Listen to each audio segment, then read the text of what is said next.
Et aujourd'hui, on voit, malheureusement, les gens ne sont pas dans la rue parce que, ils sont épuisés de ce massacre qui a eu lieu. Il n'y a pas d'économie, il n'y a pas d'Internet.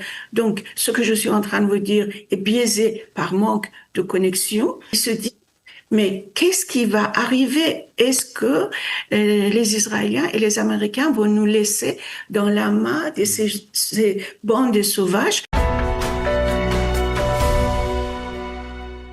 Fahimé Robiol. Fahimé, bonjour, merci d'être avec nous ce matin. Bonjour de m'avoir invité. Vous êtes franco-iranienne, vous avez été ingénieure nucléaire en Iran, et puis ensuite vous êtes partie de l'Iran et vous avez arrivé en France où vous avez eu des responsabilités très importantes au sein du commissariat de l'énergie atomique, le CEA en France. Et aujourd'hui, vous êtes chargé de cours en leadership et en négociation dans plusieurs écoles, dont l'ENA, si je ne me trompe pas. Alors, Fahimé, je voudrais vous poser comme question pour commencer, de quelle manière le cessez-le-feu a été accueilli, d'après ce que vous pouvez entendre, sur la population iranienne? Est-ce que c'est pour eux une certaine de victoire, ou c'est peut-être un soulagement, peut-être même pour eux, que ce cessez-le-feu arrive pour la population iranienne? Alors, d'abord, merci de m'avoir invité. Je pense que l'interprétation de ce cessez-le-feu était basée sur est-ce que les objectifs de façon décisive ont été atteints. Donc, la population regarde qu'avant, en juin, on disait que on sait que la matière nucléaire est enfouie, mais on est en train de continuer à l'observer. Le 8 avril, on a dit exactement la même chose. Donc, on peut pas dire que cette partie a été atteinte comme objectif et que la population est soulagée. Deuxièmement, on avait dit qu'on n'est plus les proxys ont été affaiblis et on a vu que Hezbollah persiste et en plus le régime iranien affaibli, on en parlera, a fait entrer les Hachd el-Shaabi de l'Irak, des Pakistanais, les Fatemiyoun de l'Afghanistan et qui sont en train de se balader dans les rues un peu partout et le régime les protège avec les mêmes armes que a tué les gens le 8 et le 9 janvier. Donc vous voyez ce qu'il voit la population, c'est que finalement qu'est-ce qui s'est passé pendant ces 40 jours. Néanmoins, la population est consciente que avec les frappes chirurgicales israéliennes, il y a eu plus que 50 des commandants et les décideurs des répressions qui ont été éliminés, qu'il y a des sites qu'on n'a jamais imaginé que ça pourrait exister, les sites souterrains pour fabrication et lancement des missiles.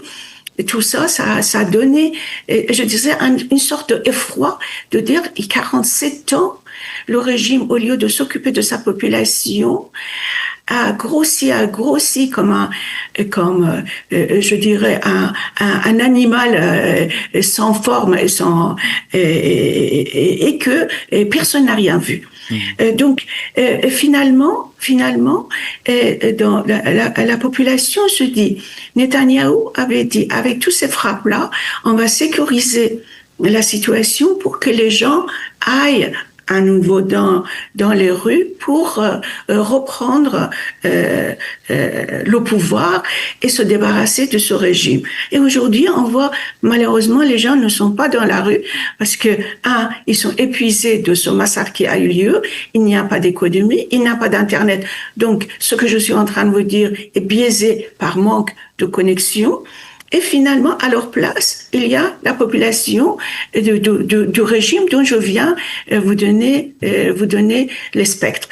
Dire ils sont soulagés parce qu'on leur avait fait peur avec les menaces de Trump qui va tout détruire, mais néanmoins, Oui. ils se disent Mais qu'est-ce qui va arriver? Est-ce que les Israéliens et les Américains vont nous laisser dans la main de ces bandes sauvages que maintenant il n'y a plus de structure, si vous voulez, gouvernance, une fois que Khamenei est mort, enfin éliminé avec ses 50 et plus des commandements, on est parti d'un système de gouvernance vers un système guerrier où les commandants, ceux qui restent, ils vivent cachés dans les hôpitaux ou ailleurs. Il n'y a plus une structure civile qu'on peut imaginer. Donc, les gens sont extrêmement inquiets et que, comme je disais, l'économie est une catastrophe et tous les jours, ils sont en train d'exécuter des jeunes Iraniens sous prétexte qu'ils sont espions des Israéliens ou ils sont les êtres corrompus sur la terre, donc il faut qu'ils soient exécutés à 17 ans, à 19 ans, à 21 ans. Des sportifs, enfin, ça devient insupportable et les Iraniens ont ce sentiment qu'ils ont été vraiment abandonnés. On a l'impression, d'après ce que vous racontez, que pour justement, si on imagine que on avait parlé à un moment que certains opposants prendraient les armes, qu'il y a eu peut-être des armes qui seraient venues d'autres pays pour essayer justement de faire cette opposition, cette révolution. Mais on a l'impression, d'après ce que vous nous racontez, que quand même pour se soulever, il faut non seulement des armes, il faut des forces, mais aussi il faut une volonté. On a l'impression que cette volonté n'existe plus chez les opposants iraniens aujourd'hui.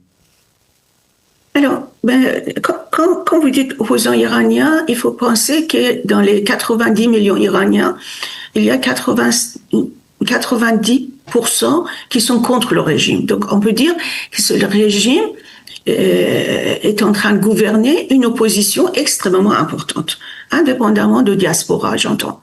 Mais comment voulez-vous, d'abord dans la conférence de presse de président Trump, il a dit on a envoyé des armes, mais que ces armes-là n'ont pas arrivé, on leur a donné aux Kurdes.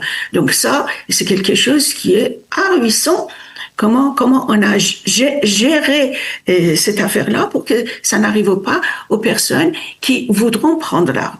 Deuxièmement, quand vous avez vu le massacre et les armes utilisées, les armes de la guerre, comment vous voulez qu'une personne lambda, parce que les Iraniens ne sont pas des Américains qui avaient l'habitude de manipuler des armes, comment voulez-vous, avec un arme léger, les Iraniens aillent dans la rue et puis de s'opposer à un régime que je viens de vous dire, quand vous regardez les images, quand vous voyez les Hashd el-Shaabi qui sont arrivés avec des pick-up dans les rues en Iran, les pick-up ont des mitraillettes et tout ça qui peuvent anéantir dans une seconde le pauvre personne qui est armée. Vous comprenez? Et puis pour être armé, il faut savoir l'utiliser. Ouais. Pour être armé, il faut être organisé.